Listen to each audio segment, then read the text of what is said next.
Go ahead, come on, go ahead.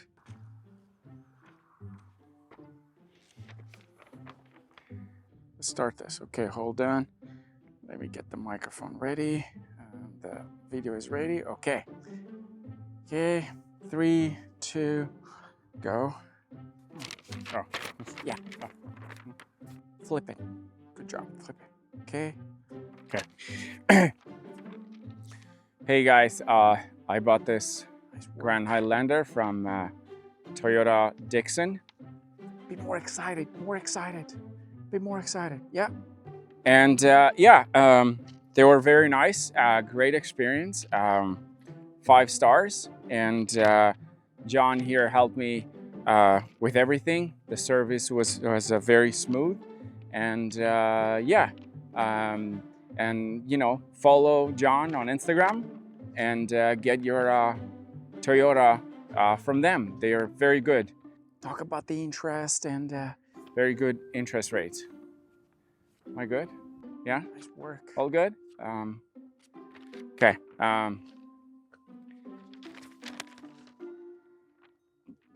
Can I take this home? The Grand Highlander? No. No? Why not? I can't sell you that. That has a stop sale. They can't sell it to anybody. What? Yeah, stop sale. You don't want to drive that. Here's what you do. Just go to front desk and put a deposit, and I will get you one. I don't know when, but we'll get you one. Just put $600 deposit and don't worry about it. I thought I was taking this home. Deposit? Really? Man.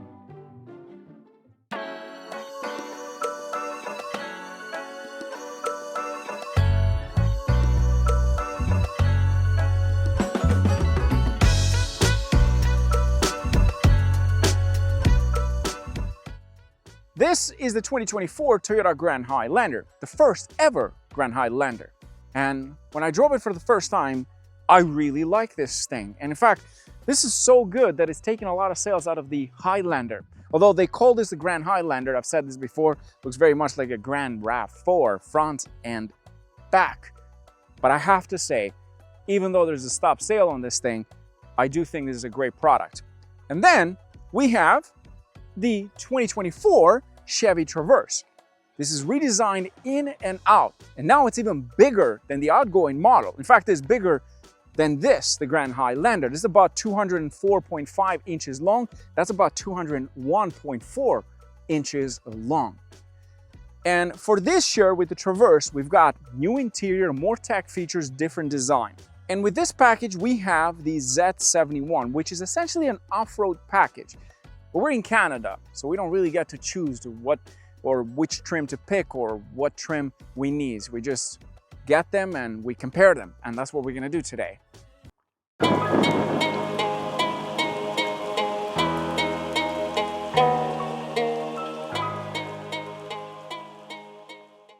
The Z71 package is essentially an off-road package, something you don't get with the Grand Highlander. I mean, you can actually see this thing is built for sort of off-roading. You have the recovery hooks at the bottom painted in red, and then we have some protection underneath here. You have seen that even the GMC Yukon, which has a Z71 package, similar to what you've seen here. Then we have the off-road tires in this case. These are the Wrangler all-terrain package, which is not really the best when it comes to driving experience or road noise, because these tires essentially are just a bit louder on the normal road. They're meant for off-road. But what you need to know is that if you really want to take your entire family off-roading, or if you have an area where you need a vehicle equipped with such package, well, the Traverse would be the best option.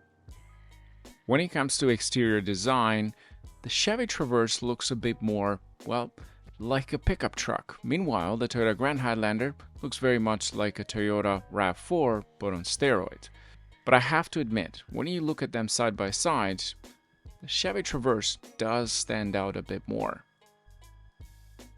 I want to talk a little bit about the names. Chevy Traverse. What is that? A surgery? I have my Traverse taken out of me? It sounds like you're about to go to the hospital, get a surgery and something removed, something really bad. Name kind of weird. And then we have the Grand Highlander. Sounds like a three-row SUV for the royal family. Your Majesty, the Grand Highlander is ready to escort you to your palace. Moving on to the back side, we'll start first with the Chevy Traverse. Of course, new for 2024, we've got new tail lights, new design, even the badge is in black in this case. And then we have a quad exhaust system, which kind of makes you think if you're driving behind this thing, this is a black wing. It's like the Cadillac Escalade V, which has similar exhaust tips. This, on the other hand, sounds like a vacuum cleaner. And then we have the Grand Highlander, which is more subtle. It's kind of like a Grand RAV4, just bigger overall. We have the Grand Highlander letters in the back so that people driving behind you don't get confused with the RAV4. And then you've got the standard diffuser at the bottom. Nothing fancy, just plain and simple. I like it. Then moving on to the side profile, the first thing you notice is the wheels. With this package, you get the off-road wheels to give you the best experience. Also, more ground clearance in comparison to the Grand Highlander because you might take this off-road. But then, there's a few things that I noticed with this. You've got a standard window on this side, slightly bigger in the second row. And then in the third row, they went, we can't be like everybody else. We gotta change it. Let's give less light to the people in the third row. And that's what they did. They shaved this entire part here just to give it a different look, so it doesn't look like every other SUV out there. The simplicity of the Grand Highlander continues also on the side profile. You don't even see the buttons for the door handles. In fact, the Traverse has buttons front and back. Meanwhile, this, they're hidden, so you have to like tap. And then you've got the 20-inch wheels. Nothing crazy. And then Toyota went with the old-fashioned way, designing these side windows. Standard, slightly bigger, slightly smaller, but more light inside. That's perfect. That's what you need. And then there is the cargo space. Because the Chevy Traverse, it is longer, gives you more cargo space behind the second row and behind the third row. In fact, behind the third row, you get about 23 cubic feet of space. Meanwhile, the Toyota Grand Highlander gives you about 20.6 cubic feet of space. Now, one thing I did notice with the Chevy Traverse, the fact that underneath the lid cover offers extra space in comparison to the Toyota Grand Highlander, which doesn't give you a lot of that extra room. But if you had to look at them side by side without looking at the numbers, they look very much the same. The good news is that they both offer spare tires. Because I have driven the Grand Highlander multiple times now, I spent a bit more time with the new Chevy Traverse because it's new, so I wanted to learn as much as possible about this new three-row SUV. And I came across a couple of problems. First of all, this headrest does not want to stay up. Like, I've been trying it. Oh, shockingly, it stayed up now. And then, if we do this, okay, go up, you idiot. Okay, it doesn't want to go up. That's problem number one. Problem number two is on this side. That's the headrest, right? Usually when you pull this lever, this thing, it's supposed to go down, but it does not want to, and it has annoyed me quite a lot. Whether it's because it's this unit or maybe it's supposed to do that. If it's supposed to do that, that's stupid. That's complete fail in my opinion. But I think it's just this unit has a problem. Now, let's get onto the second row. But before I sit in, I want to show you something which I think a lot of families would like to know. First of all, this has almost a 90-degree door opening because, well, it's very helpful and the engineers probably thought about it. So, why is that important? Let me show you in a second. When you have the child seats that you may have to take in and out, this comes in real handy. Something that the Grand Highlander doesn't have because it doesn't open as wide as this, which for me is actually very, very helpful because I get to move this a lot. So it made it easy putting in, taking it out, and so on. The next thing I noticed that the actual clips underneath here for the car seats are further out, which is a lot easier to clip this part. I'm sweating like a pig at a barbecue.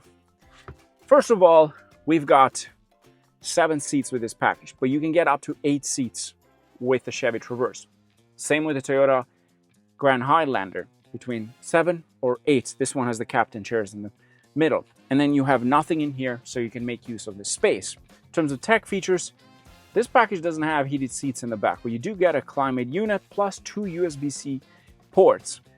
And you've got the actual cup holders located in here in front of you. Then there is a massive panoramic roof, which is quite nice. The seat can be moved back and forth manually.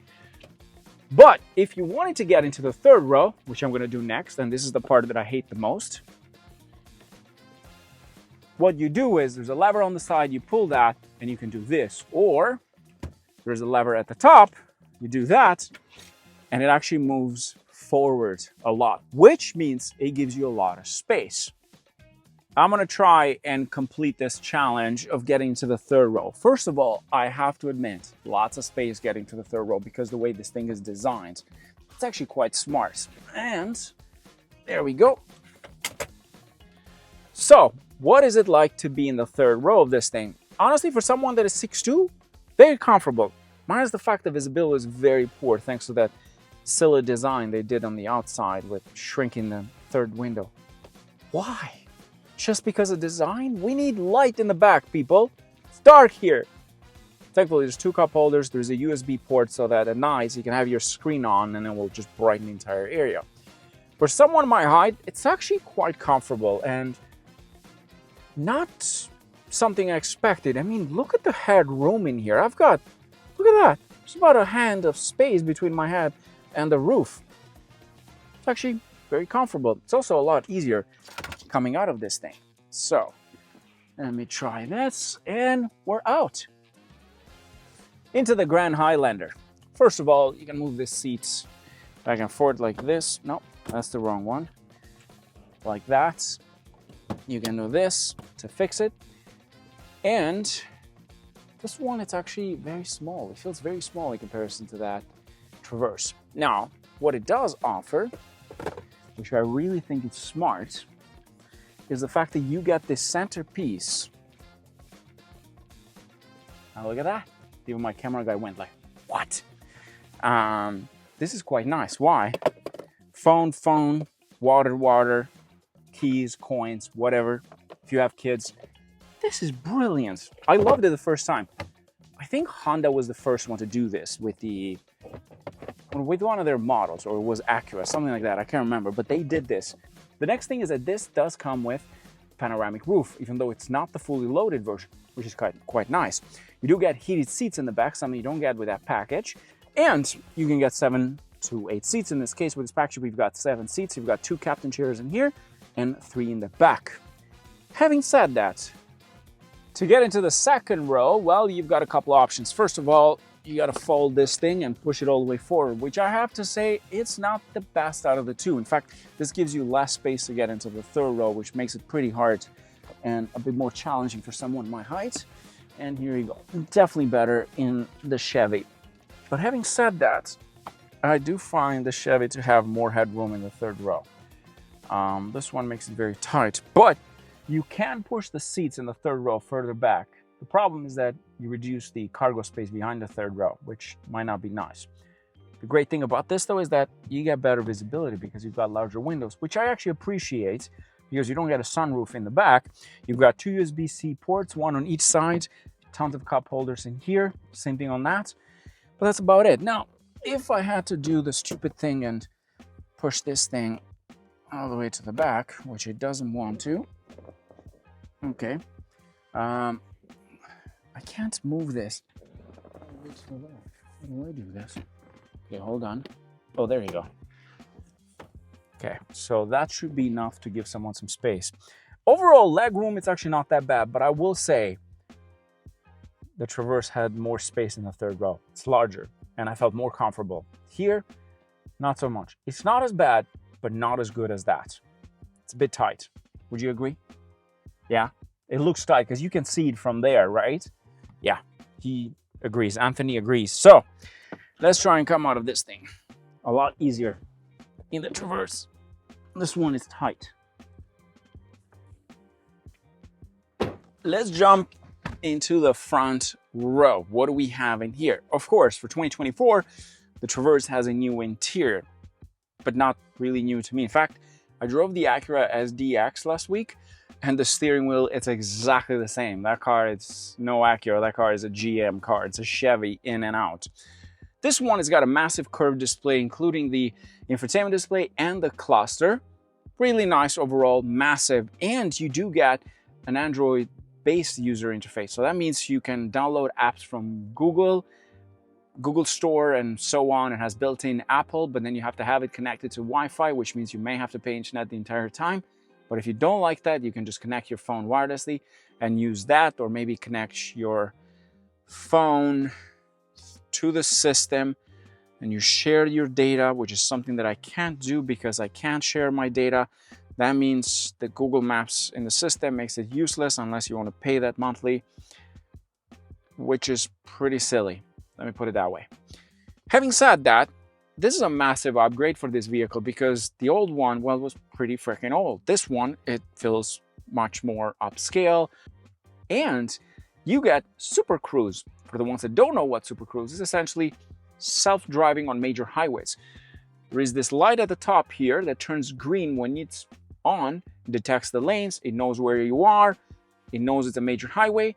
You don't have to keep your hands on the wheel, but you have to look forward because there's the sensor at the top that essentially reads your eyes. And if your eyes are closed, well, it's gonna stop working and you may hit a McDonald's or something on the road. Having said that, I do appreciate that they have left some buttons here. Like for example, at the bottom here, we've got the climate unit, which has buttons. Quite nice.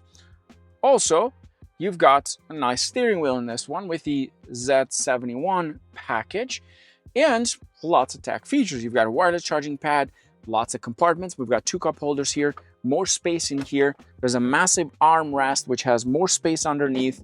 And then you've got space on the side here underneath this part for storage, especially because it's a family SUV, you need as much space as possible. To add to that, with this package, you do get the rear view mirror, which has a camera at the back that displays the rear end. If you don't like that, you can just turn it off. That's something you don't get with that package with the Toyota Highlander. Sorry, I meant to say Toyota Grand Highlander. I forgot the Grand part. Audio system, it is powered by Bose. I'm kind of disappointed because I wanted AKG. AKG in the Cadillac Escalade is superb. I think it's one of my favorite audio systems. This one with Bose, it does the job. With this package though, you don't get powered seat for the passenger in the front. I'm assuming they left that for the RS package, which is the highest trim. With this one, you only get for the driver's side. Into the Grand Highlander. First of all, you get power seats for both passenger and the driver in the front, which is quite nice. Another thing I noticed that you got 3 USB-C ports in here. You've got 2 in here and 1 on the passenger side. With this package, which is the Limited, you also get a massive display with the Toyota Grand Highlander, but you also get a lot more buttons than the Chevy Traverse. In fact, you get buttons underneath the screen and more buttons in the center here for your driving modes, snow, sports, mud, and sand, and so on. It's kind of like a off-road package, but not really an off-road package. And you do get a digital screen, which is nice for the cluster. Massive screen in the center with 360 camera with this package. In fact, these cars have more cameras than the NASA equipment when they first landed on the moon. Sharp, clean, easy to use, but you don't get a heads-up display with this package. You do get with the highest trim, which is the Max Platinum Hybrid, and this one is not even the hybrid. Audio system powered by JBL. Which one is the best out of the two? Honestly, it's about preference. What I do like about the Bose has a bit more bass. This JBL has less bass, a bit more clarity. It all comes down to what you like. Space-wise, you've got space in the center here with the Toyota Grand Highlander. There is a massive armrest where you don't open it, but you slide it through. There's space in the front. There's a wireless charging pad. There is more space here on the passenger side. Underneath here, only on the right side, you got more space. And the doors have a lot of cup holders, especially the second doors, which makes it very friendly, family-friendly. Nice, you need cup holders. The interior of the Chevy, I will admit, looks a bit more premium. It feels more premium. The Toyota feels like a Toyota, a car that you can just beat around every day, use it, fix it, and most importantly, I haven't felt anything in here that will fall off like the Camry. This one, pretty solid. I don't think I have seen or touched or pressed or broken anything in this car that makes me think that this is cheaply made. It's not the highest quality, but in my opinion is 10 times better than the Camry. It really has a nice quality, and it's something that I truly believe is going to last a long time. Yes, I know they did a stop sale on it, but that's nothing to do with the build quality of the interior. It's just an airbag issue.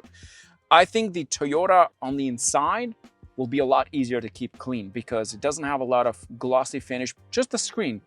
It's a lot of plastic and leather or leatherette, so it's easy to keep clean, especially if you have a family, which I really appreciate.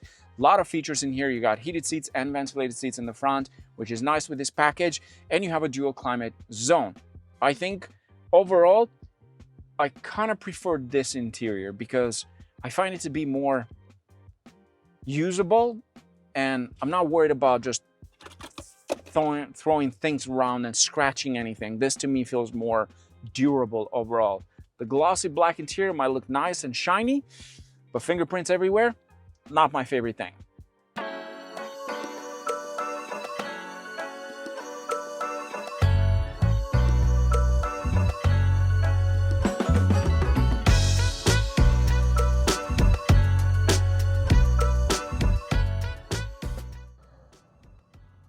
The Chevy Traverse uses a 2.5 liter inline-4 turbocharged engine, and this one makes 328 brake horsepower and 326 pound-feet of torque.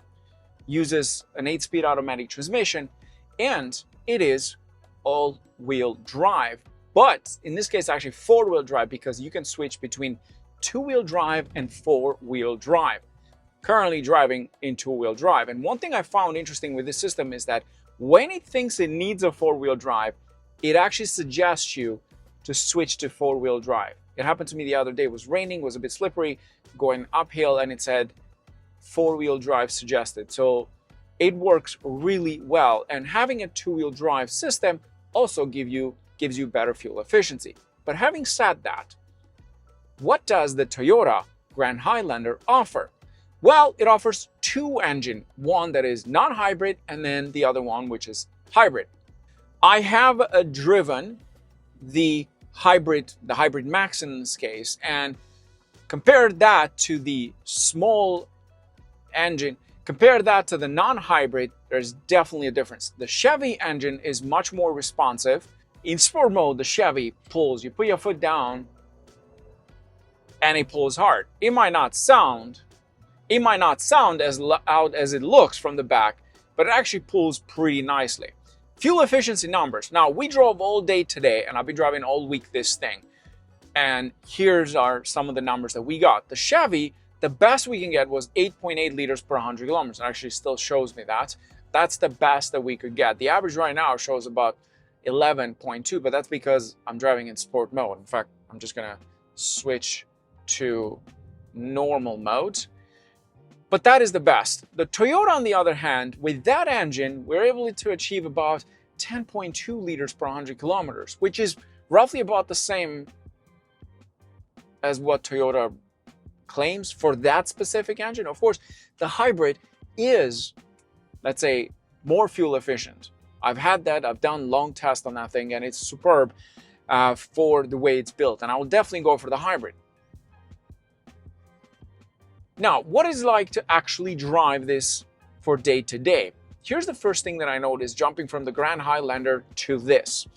This one, you're not sitting on the car, meaning that you're actually sitting pretty low, and I have it all the way to the bottom. In the Toyota, it felt like I'm like here, as you can see from the video. You actually feel like you're driving the car, you're on the car, not in the car, and here is like in the car. Personally, I don't prefer high seats. I actually prefer low sitting because I'm more comfortable, and also I'm tall. I don't need to be that high. Thing is that you can raise the seat, but you can't lower it much. So if you like high seats, you can fix that. In this case, I would say the sitting in here is much nicer. Also, the seats in this thing are actually very comfortable. The bottom part is nice and thick. The top part is nice. Visibility. Well, here's the thing. Over until this side of the front, they actually look about the same. The difference is the Toyota has better visibility in the third row because of that massive window, so it does help. This, when it comes to the rear window, well, you don't really care because you have this camera at the top, which gives you the best visibility. In fact, you can see people picking their nose. Disgusting. Driving impressions in terms of the safety features. Well, this one is equipped with the Super Cruise. So in this case, all I need to do is turn on cruise control, and Super Cruise is on. Here we go. And right now it's going to recognize the lanes, and you can see it's in green. That means it is active. It will flash in blue if it needs your attention, because right now it's reading my eyes through that sensor. But it does a pretty good job, I must say, in terms of, well, keeping it within the lanes. Now, having said that, the Toyota does have a cruise control that will keep you within the lanes. The difference is that it will require you to have your hands on the wheel. But in most states or provinces, well, you'll have to have your hands on the wheel legally. So kind of makes this thing a bit useless. Maybe in California you don't need to, but in our province you have to have your hands on the wheel, and most provinces in Canada, as far as I know. Therefore, does this have an advantage? Not really. So, to wrap this up, which one is the best choice out of the two? Well, I do enjoy the Toyota Grand Highlander. I think it's actually one very good three-row SUV for many ways, and I do enjoy that car, the way it drives, the space, the interior, very spacious, lots of cup holders. The problem I have with the Grand Highlander is that the first thing, you can't really buy them right now, because at this point, while you're watching this video, there's a stop sale on that car, on the Grand Highlander, which you can't really walk into a dealership and buy one unless it changes by the time you watch this video. Secondly, they do have a pretty high rate in Canada for getting stolen, which it's not something you really want to get yourself into, and then you have to wait for another model. You have to sleep at night thinking that someone is going to steal. It's a bad situation for Toyota and Lexus, I have to say. Now, to their defense, it's a bad situation right now in Canada. A lot of cars are getting stolen, not just Toyota. Honda is having issues as well too, so you can't really put the entire blame on the victim in this case. Of course, the thieves are the ones to blame, and the government that is not doing much about it right now. And the other issue is that if you wanted to get the hybrid Grand Highlander, well, guess what? You're going to pay more, because the hybrid models, you have to get all the way to the highest trim, which makes it pretty expensive in comparison to this. And looking at the fuel efficiency with the base model, well, this one got better numbers. So this is clearly the better choice out of the two. But having said that, I do think the Toyota Grand Highlander is a great three-row SUV. You just won't be able to buy one.